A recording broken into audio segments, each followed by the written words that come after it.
My name is Maya. I'm 29 years old. And until that night, I thought I understood my place in my family. I was halfway down the stairs when I heard my stepmother's voice from the living room. Smooth, controlled, already settled on a decision. She doesn't fit the image tonight. I stopped. 1 foot on the step. Phone still warm in my hand. My father didn't look up. He didn't argue. He didn't even say my name. He just adjusted his cufflinks and stared at the floor like he was waiting for the moment to pass. It's an elite crowd, she continued, lowering her voice the way people do when they think that makes cruelty polite. Donors. Partners. People who expect things to look cohesive. Cohesive. She's complicated, my stepmother added. Her background raises questions. Background. Questions. No one said the words out loud. They never had to. The event was an engagement party tied to a donor fundraiser, black tie invitation only, the kind of night my stepmother planned weeks in advance. Seating charts. Lighting. The right families photographed next to the right families. And apparently no space for me. My father finally cleared his throat. Let's not make this harder than it needs to be. Harder for who, I wondered. They were standing 10 feet away from me, talking about me like I was an item that didn't match the decor. Something that disrupted the story they wanted to tell. I waited for anger to hit, for the familiar heat in my chest. It didn't come. What I felt instead was something quieter, sharper, understanding. This wasn't about protecting me. It wasn't about comfort. And it definitely wasn't about love. It was about image. I stepped back up the stairs before they could see me, closed my bedroom door softly, sat on the edge of my bed and stared at my reflection in the dark window. Same face. Same person. Still somehow too visible and invisible at the same time. A notification buzzed on my phone. An email. Subject line. Final confirmation for Thursday evening. I opened it. It was from a consulting firm I'd been working with, one of their senior partners. Polite. Efficient. Respectful. They were finalizing logistics for the same event. The same venue. The same donor list. Scrolling down, I saw my name threaded through the conversation. Attached to strategy decks. Risk assessments. Decisions they trusted me to make without oversight. They didn't hesitate. They didn't second guess. They didn't need me to explain myself.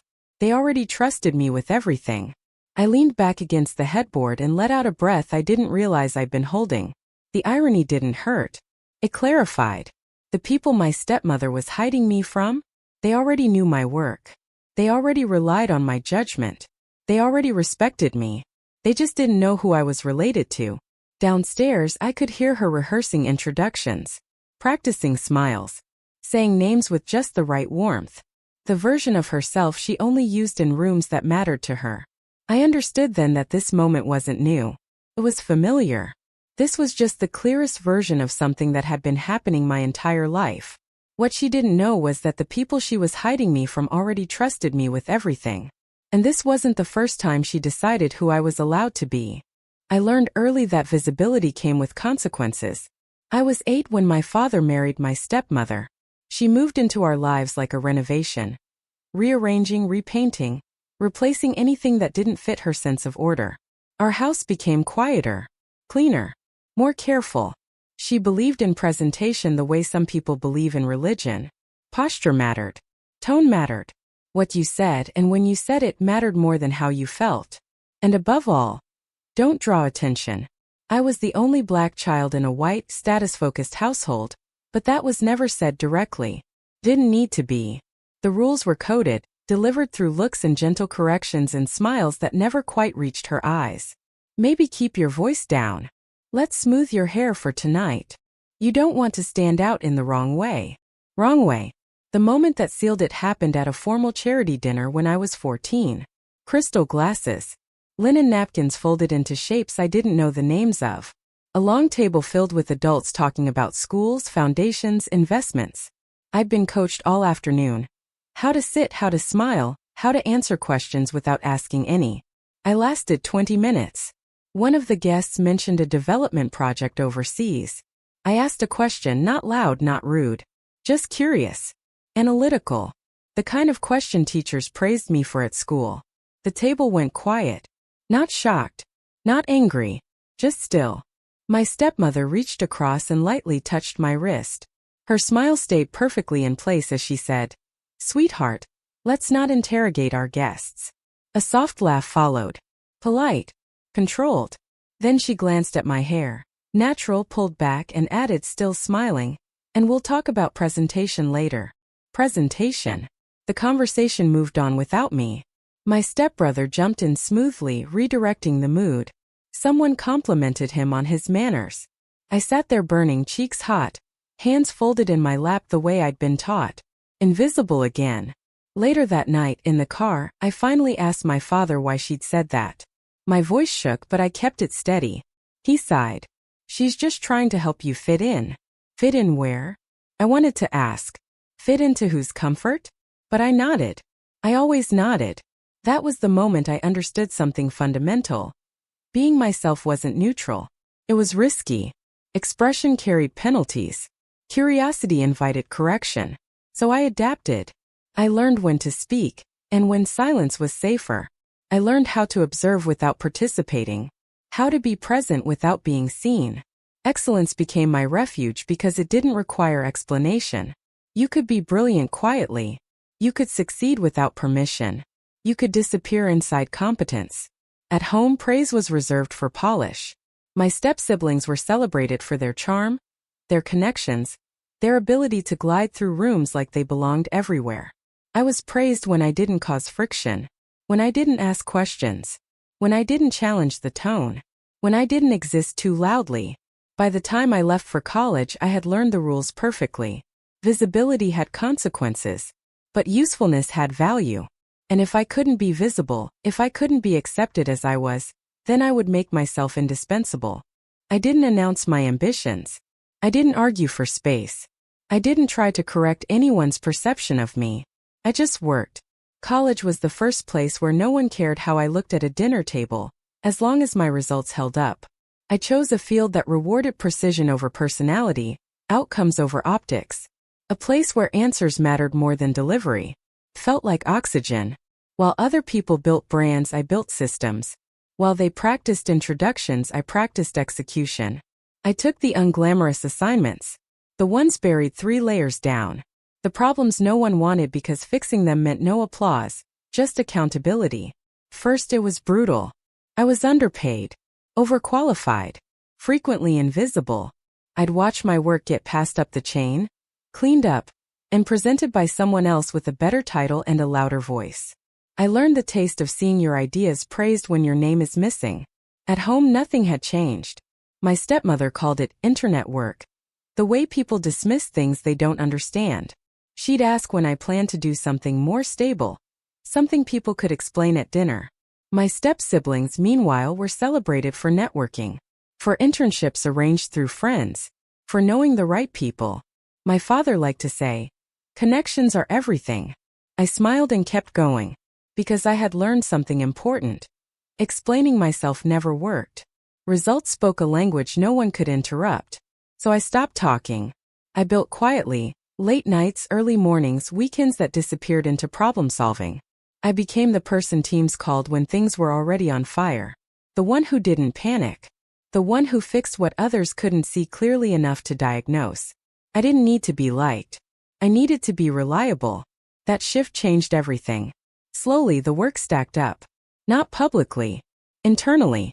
Privately. I started getting referrals not because of who I knew, but because someone trusted me with something difficult and I didn't fail them. One project led to another. A recommendation turned into a contract. A contract turned into a pattern. I still wasn't visible, but I was becoming necessary. There's a particular kind of confidence that comes from knowing you're competent even when no one is watching. It's quieter than arrogance, heavier than hope. It doesn't need affirmation because it's built on repetition. I felt it settle into me like armor. At family gatherings, I kept things vague. Work's fine. Busy. Learning a lot. I stopped trying to translate my world into something my stepmother could approve of. She stopped asking. That was the trade. I wasn't included in conversations about futures or introductions or who I should meet. But I didn't need permission anymore. I was building something that didn't require their recognition to survive. And then without warning my work crossed into their world. Not through family, not through connections, but through the exact system they respected most, institutional credibility. I was brought into a project through a firm layers removed from names and faces. Indeed, confidentiality. Deliverables with no room for ego. The client was high profile. Old money. The kind of family my stepmother admired from a distance. The kind she wanted proximity to without risk. I didn't know who they were at first. I didn't care. They had a problem. A serious one. Time-sensitive. Expensive if mishandled. And I was good at those. From the first meeting the tone was different. They didn't ask where I was from. They didn't comment on my presence. They listened. They asked questions and then they waited for answers. I solved the problem the way I always did. Methodically, quietly, without flourish. When the solution worked there was no fanfare. Just a pause. Then trust. More responsibility followed. More access. More reliance. At one point someone said casually, "Your family must be very proud." I didn't correct them. Not because I was hiding but because it didn't matter. I had finally reached a place where my identity wasn't debated. My value wasn't conditional. My work stood on its own. And that decision I made years ago, to become indispensable instead of visible, had led me directly into the orbit of the very family my stepmother didn't want me seen by. I didn't know it yet, but I was already standing exactly where they never thought I'd be. The call didn't come with ceremony. No dramatic subject line. No flattery. Just a calendar invite forwarded through a firm I'd worked with once before, marked confidential, followed by a short note. Client needs discretion. High stakes. Tight timeline. That was all I needed to know. By then, I'd learned that real power rarely announced itself. It moved quietly, behind layers of intermediaries and non-disclosure agreements, protected not by secrecy but by structure. This was one of those cases. The first meeting was virtual. Cameras on. Minimal small talk. A room full of people who were used to being listened to, and who, this time, were listening.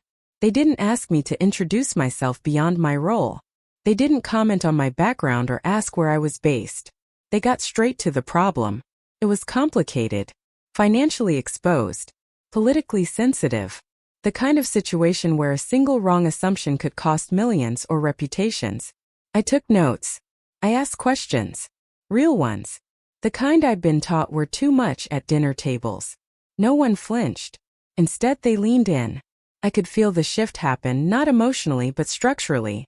The moment when a room recalibrates around competence. When authority stops being performative and becomes functional. I laid out the risks plainly. No softening. No dramatics. Just clarity. There was a pause when I finished. Then one of them said, "That's exactly what we needed to hear." From that point on, I wasn't a consultant. I was a resource. Decisions started running through me. Drafts. Scenarios. Late-night calls that began with, "We didn't want to bother you but," and ended with relief. I stayed calm. That was my advantage. I wasn't dazzled by the names or the stakes. I wasn't trying to impress them. I was there to fix something and I did. Weeks passed. Then months. Trust deepened. They started looping me in earlier. Asking for my read before meetings. Waiting for my sign-off before moving forward. One afternoon during a debrief someone said almost offhandedly, "Your family must be relieved to have you on this." I remember the way the sentence landed, lightly without intention. I said nothing. They assumed, of course, that my family knew. That they were proud. That this was something discussed over dinners and celebrated quietly. Why wouldn't they? This was the kind of work my stepmother admired. The kind she talked about with reverence. The kind that came with proximity to people she believed mattered. And yet she had no idea. Not because I was hiding but because she had never looked. I wasn't offended. That was the surprising part. I felt detached. Like I was observing a long-running pattern finally play out without my participation. I delivered what I was contracted to deliver. Then more. Because that's what happens when you're trusted. The crisis resolved. Cleanly. Efficiently. Quietly. They were grateful but not effusive. People at that level rarely are. Gratitude showed up as continued access. Continued reliance. I stayed in their orbit, one layer removed. Professional. neutral, unremarkable in the way only people doing serious work can be. And then one evening my father called. He sounded excited in a way I hadn't heard in years. My brother was engaged. He talked about the family, their reputation, their reach, the venue they were considering, the guest list. I listened. He didn't say the name at first. Just described them in broad strokes. Old money industry leaders, the kind of people who open doors. I already knew who they were. When he finally said it, I felt something settle into place. Not shock, not satisfaction, recognition. The same family, the same people, the same crisis I had helped untangle months earlier, without ever stepping into the spotlight. I congratulated him. I meant it. After we hung up, I sat still for a long time. Not because I was afraid of what was coming, but because I understood it. The collision wasn't accidental. It was inevitable.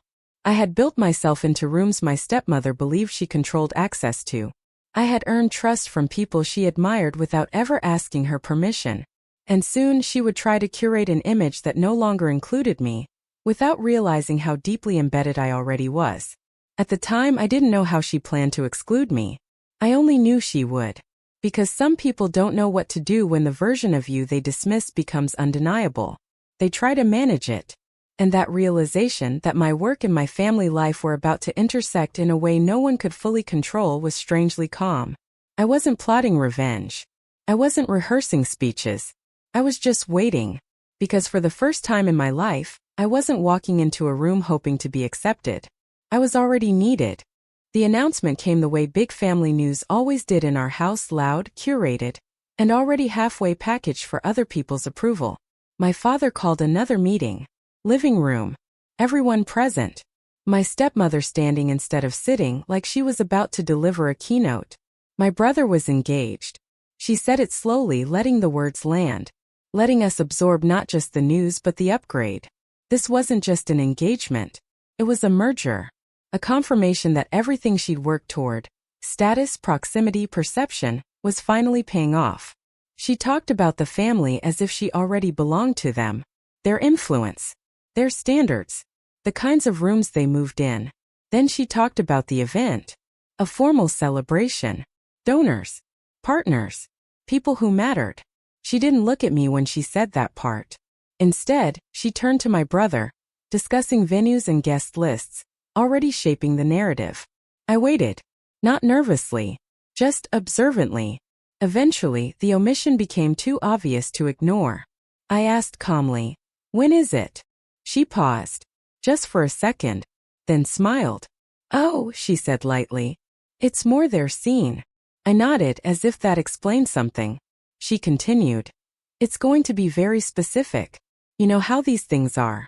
You'd probably feel out of place." Out of place. The words were familiar. Polite. Protective on the surface. My father shifted in his seat. Didn't look at me. "I just don't want you uncomfortable," she added. "It's not about you. It's about the atmosphere." Atmosphere. Scene. Comfort. Coded language, all of it. I glanced at my brother. He looked apologetic. Not enough to interrupt, just enough to absolve himself. "She means well," he said. "It's a lot." A lot for who, I wondered. I didn't argue. I didn't ask follow-up questions. I didn't point out the irony that the people I was supposedly too out of place to be around trusted me with decisions that affected their livelihoods. I already knew how that conversation would go. Instead I said, "Okay." And that was it. No explosion. No confrontation. Just a quiet confirmation of what I'd already learned years ago. I was family, but only in private. Only when I didn't complicate the picture. Later that night, my stepmother knocked on my door. She stood there with the same careful smile she used in public, measured, pleasant, impersonal. "I hope you understand," she said. "I'm trying to protect everyone. Everyone but me." I told her I did. She looked relieved. Not because I was okay, but because I wasn't going to challenge her authority. After she left, I sat on my bed and let the moment settle. This exclusion felt different from the others. Not sharper, cleaner. Because now I could see it for what it was, management. She wasn't afraid I'd embarrass her. She was afraid I'd disrupt the story she was telling. The story where she was the gatekeeper. The architect. The woman who had curated her family into something acceptable. I didn't fit that version anymore. Not because I had changed, but because my relevance no longer required her approval. A few days later, photos from the engagement planning started appearing online. Venue walkthroughs. Champagne flutes. Smiling faces framed just right. I recognized the aesthetic immediately. It was the same one she'd always chased. Minimal, expensive, controlled. And still no one mentioned me. That night, while they were celebrating the beginning of something new, I was alone in my apartment, laptop open, reviewing a strategy document tied directly to the same family. Their family. The irony wasn't lost on me, it just didn't sting the way it once would have. Midway through the work, a message popped up. We couldn't have done this without you. Simple. Direct. Unemotional. I leaned back in my chair and stared at the ceiling for a moment. I wasn't angry. I wasn't sad. I was clear. They had chosen to hide me again, not because I lacked value, but because my value didn't align with the image they needed to project. And for the first time, I didn't internalize it. I understood something important. Being excluded didn't make me smaller. It made the exclusion obvious. This wasn't about whether I belonged. It was about who got to decide that, and how long they could keep pretending I wasn't already there. Because while they were busy polishing the surface, something else was happening underneath. Quietly. Inevitably. And it was only a matter of time before the version of me they tried to manage became impossible to ignore. The night of the engagement party arrived dressed in certainty. I knew because my phone wouldn't stop lighting up. Photos first. Then videos. Then stories tagged and reposted until the same images repeated themselves like proof of legitimacy. Crystal chandeliers. White florals. Linen suits. Soft laughter captured at just the right angles. My stepmother looked exactly how she'd planned to look. Effortless, composed, finally surrounded by the kind of people she believed validated her life choices. My father stood beside her, posture straighter than usual, like proximity itself had corrected him. My brother smiled the way people do when they feel they've crossed an invisible line into a better future. They looked complete. I watched it all from my couch, laptop open on the coffee table, takeout untouched beside me. No dress. No heels. No invitation. Just quiet. And work. While they clinked glasses, I was reviewing performance data tied directly to the same family hosting them. Live dashboards. Forecasts. Risk projections. The kind of information you don't trust to people who only know how to talk. The kind you give to someone you believe in. An email came in marked urgent, followed by a calendar ping for a quick call. Different time zone. Different stakes. I joined from my living room, hair wrapped, sweatshirt pulled tight against the air conditioning. No one commented on how I looked. They never did. They went straight to the numbers. I walked them through the issue calmly, explained what had shifted, what needed to be done before the weekend ended. There were questions. Sharp ones. Real ones. I answered without rushing. At the end there was a pause. Then someone said, "This changes everything." Another voice followed. "I don't know how we missed this before." I muted myself for a moment and exhaled. When the call ended, a message popped up almost immediately. "We're incredibly grateful. You caught what no one else did." I stared at the words longer than I needed to, not because I wanted praise, but because of where I was while receiving it. Across the city, or maybe across the country. My family was posing for photographs in a room full of people who had no idea my fingerprints were already on their future. I refreshed my feed. More images. My stepmother leaning in close to someone important. My father laughing too loudly at something he didn't fully understand. My brother shaking hands, nodding, absorbing borrowed confidence. And there it was, one familiar logo in the background. The same one on my screen. I closed the app. Not out of bitterness. Out of clarity. That was the moment it crystallized. Image and impact don't always share the same room. Sometimes image needs the noise, the witnesses, the careful curation. Impact happens quietly, behind the scenes, in rooms where no one is checking how you're perceived, only whether you're right. I thought back to all the times I'd been told to soften myself, to be quieter, to not draw attention. I had followed that advice, just not in the way they expected. I hadn't disappeared. I had redirected. Another message came in, this one shorter. We'll make sure leadership sees this. I smiled, not broadly, not dramatically, just enough to acknowledge the symmetry. Because somewhere between the champagne flutes and the speeches, my name was already moving through conversations I wasn't physically present for. And it didn't need me there to be real. That night I didn't toast. I didn't celebrate. I didn't post. I finished my work, saved the files, and shut my laptop. The apartment felt quiet in a way that wasn't lonely. It felt intentional. For years, I'd been taught that visibility was dangerous. That being seen came with consequences I couldn't afford. But sitting there alone and unbothered, I realized something else was true too. Invisibility can be temporary. Impact isn't. They were celebrating what they thought was arrival. I was building something that didn't require an invitation. And that was when I knew it wouldn't stay invisible forever. Not because I planned revenge. Not because I wanted to expose anyone. But because real work has a way of surfacing on its own. Sooner or later, the rooms they worked so hard to enter would start saying my name. And when that happened, the contrast would speak louder than I ever could. Time passed the way it always does when no one is watching closely. Quietly, steadily, without asking for permission. What changed wasn't the volume of my life. It was the weight. Projects stacked. Responsibilities expanded. The kind of work I was trusted with shifted from fix this to decide this. I wasn't just solving problems anymore. I was shaping outcomes before they became crises. The first visible sign was money. Not flashy money. Stability money. The kind that lets you stop calculating groceries in your head. The kind that makes rent feel like a transaction instead of a threat. I moved into a better place. Bought furniture that didn't wobble. Started saying no to things that drained me. I didn't announce any of it. At family gatherings, nothing changed on the surface.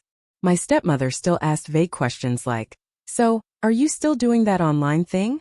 My father nodded politely, then redirected the conversation back to my brother. He, on the other hand, was glowing. Every dinner came with updates about proximity. Who he'd met. Which event he'd attended. Which important last name he'd shaken hands with. He spoke about elite spaces the way people talk about destinations they haven't reached yet, but believe they deserve. My stepmother listened like a proud curator, occasionally adding, "It's all about who you know."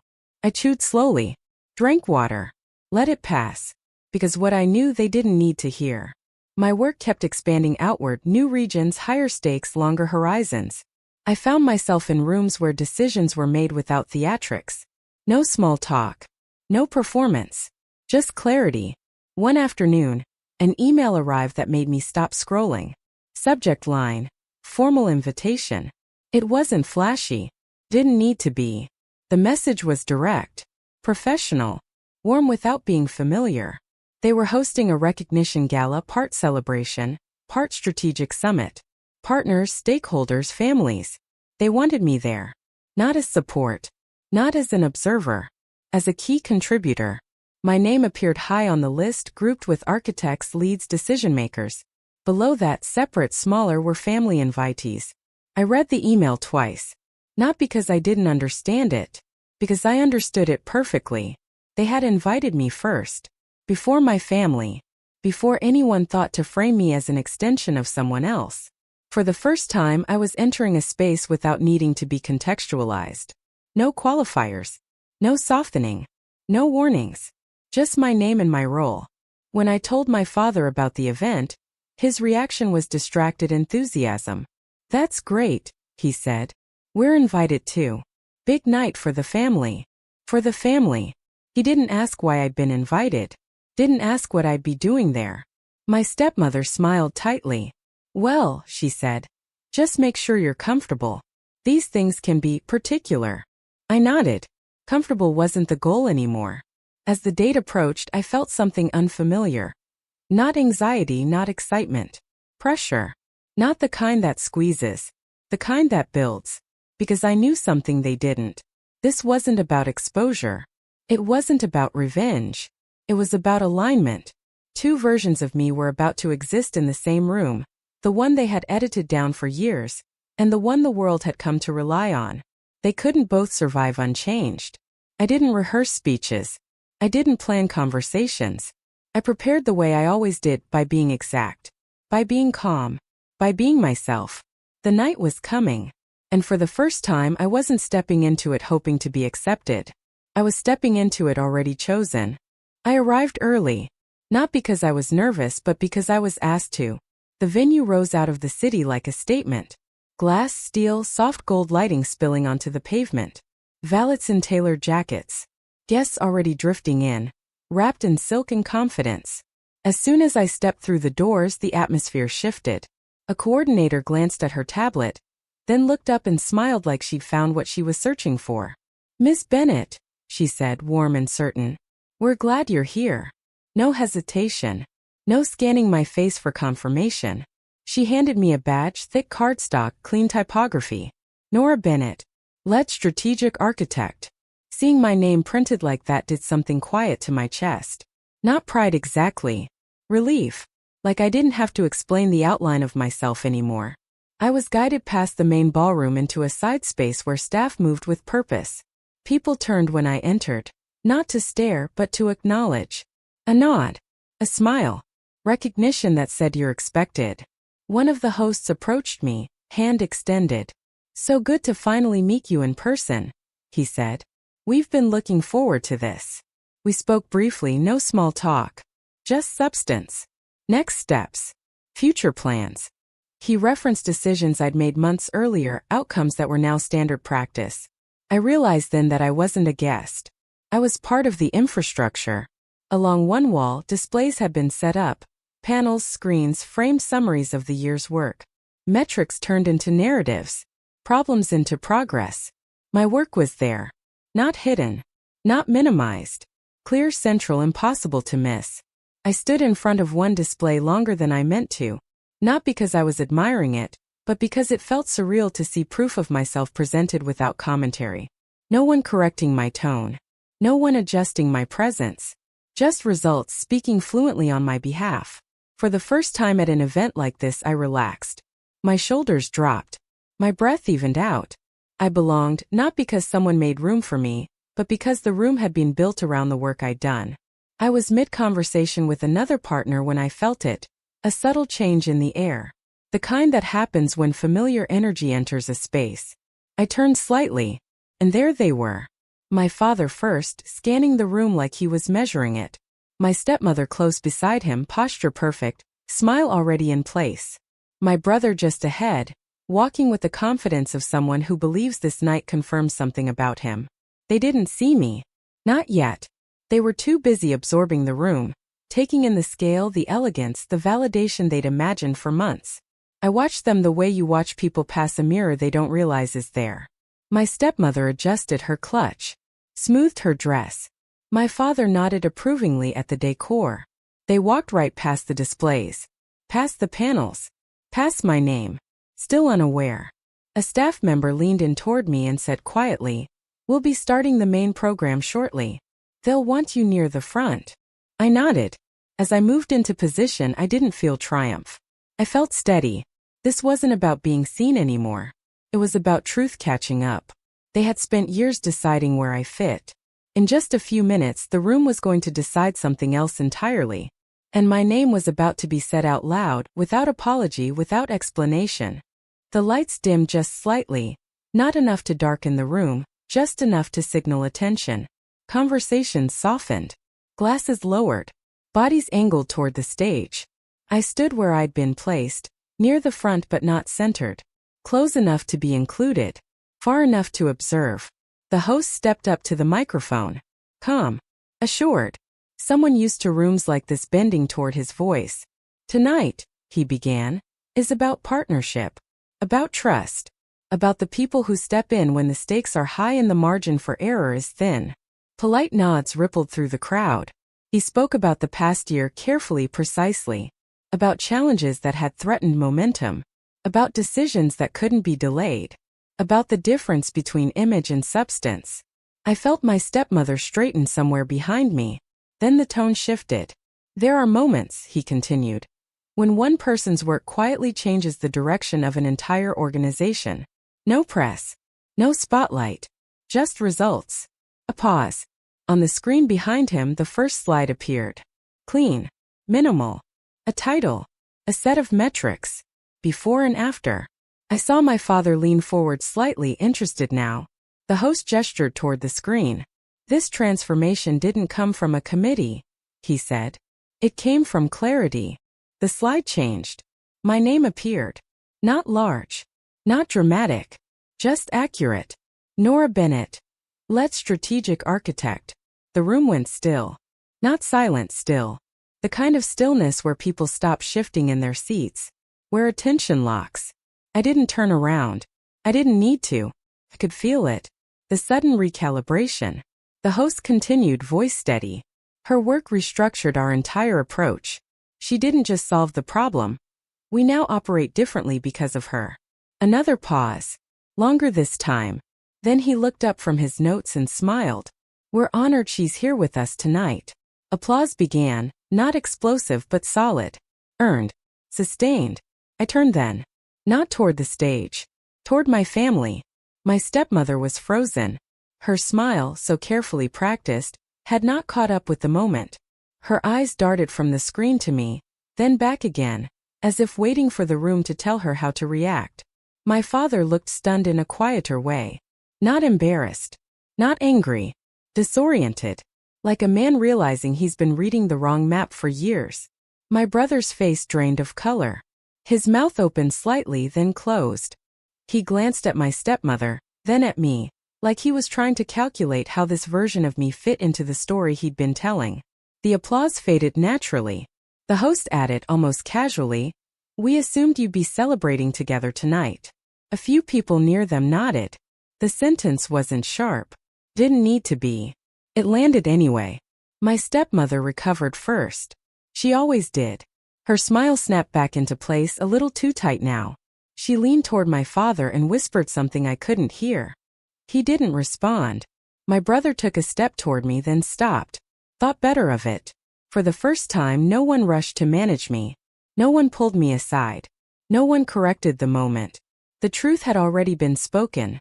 Publicly, professionally, without emotion. I didn't feel exposed. They did. People around me leaned in to congratulate me. Hands extended. Names exchanged. The night flowed forward as if nothing unusual had happened. Except everything had. My stepmother watched from a distance now, eyes following me. Not with control but with uncertainty. She didn't know where to place me anymore. And that, more than anything, told me the hierarchy she'd built had just collapsed. Not because I challenged it, but because it was never accurate to begin with. They approached me near the edge of the ballroom, where the music softened and the lighting dimmed into something more private. Not secluded, just quieter. Like a space meant for conversations people didn't want overheard, but didn't quite know how to avoid. My stepmother spoke first. She always did. Her voice was low, controlled, carrying that familiar edge of irritation disguised as concern. "You didn't have to do that," she said. I blinked. Do what? She glanced around quickly, then back at me. Make things awkward. There it was. Not pride. Not curiosity. Not even confusion. Awkward. My father stepped in before she could continue. He looked tired. Older than I remembered. "Why didn't you tell us?" he asked. Not accusing. Almost pleading. "We could have handled this differently." I studied his face for a moment. I wasn't angry. I wasn't even hurt anymore. Just clear. "You never asked," I said calmly. My stepmother exhaled sharply. "That's not fair. You know how these environments are. People notice things. They ask questions." "Yes," I said. "They do." She folded her arms. "We were trying to protect you." I met her eyes. "No. You were protecting an image." Silence stretched between us. My father rubbed his temple. "We just didn't know this was serious." I nodded slowly. "That's because you already decided who I was." My brother finally spoke. His voice was quiet, uncertain. "You could have warned us." I turned to him then. Really looked at him. The confusion on his face wasn't guilt. It was displacement. Like someone realizing the ground they've been standing on isn't as solid as they thought. "Warn you about what?" I asked. "That I'm competent? That people respect my work? That I didn't disappear just because you weren't looking?" He didn't answer. My stepmother's tone sharpened. You're making this bigger than it needs to be. No, I said gently. I'm refusing to make myself smaller. Her mouth opened, closed again. I spent years learning how to stay quiet, I continued. How to smooth myself out. How to be present without being seen. That was never something you asked of anyone else. My father swallowed. We didn't mean. I know, I said. And I meant it. But intention doesn't erase impact. I took a breath. Not to steady myself but to mark the moment. I'm not interested in debating this, I said. I'm not angry. And I'm not asking for an apology tonight. My stepmother looked startled. Then what do you want? I met her gaze without flinching. I want you to understand that I'm done shrinking to make you comfortable. Another pause. I will show up as I am, I continued. Where I'm invited. Where I'm respected. And I won't explain myself to earn space that was never withheld from anyone else. My father nodded slowly, like something was settling in him whether he liked it or not. My stepmother didn't speak. My brother looked down. I didn't wait for a response. I turned and walked back toward the light, back toward the room where people knew me only by my work, and that finally felt like freedom. The applause carried on behind me, but I didn't wait for it to fade. I walked away while it was still happening, while my name was still hanging in the air. Not because I didn't appreciate it, but because for the first time I didn't need to stand there to receive it. Outside, the night felt steady, quiet in a way that wasn't empty, just honest. I stood for a moment, breathing, letting the weight of years I hadn't named finally loosen its grip. All my life, I'd been taught that belonging was something you earned by becoming easier to explain, by smoothing yourself out, by staying grateful for space that was never equally offered. I believed that for a long time. I mistook silence for safety. I mistook being useful for being valued. That night corrected that lie. No one on that stage clapped because I fit an image. They clapped because my work held weight, because it changed outcomes, because it mattered. And not once did I have to dilute who I was to be seen. I didn't go back inside to look for my family. I didn't need closure in the form of apologies or awkward conversations. Some lessons don't arrive through reconciliation. They arrive through clarity. Here's the truth I took with me. If someone only wants you when you're invisible, they don't want you, they want control. And if you have to shrink to be included, that space was never meant for your growth. Walking away that night wasn't rejection. It was alignment. Choosing peace over proximity. Choosing dignity over familiarity. Choosing myself without asking permission. If this story resonates with you, if you've ever been sidelined, softened, or hidden so someone else could look better, remember this. Your worth is not defined by who invites you into the room. It's defined by what you bring when you walk in. And sooner or later, the rooms that matter will call your name. If you've ever had to distance yourself from people who didn't see your value, share your story in the comments. And if this message gave you clarity, like the video because someone else needs to hear it too.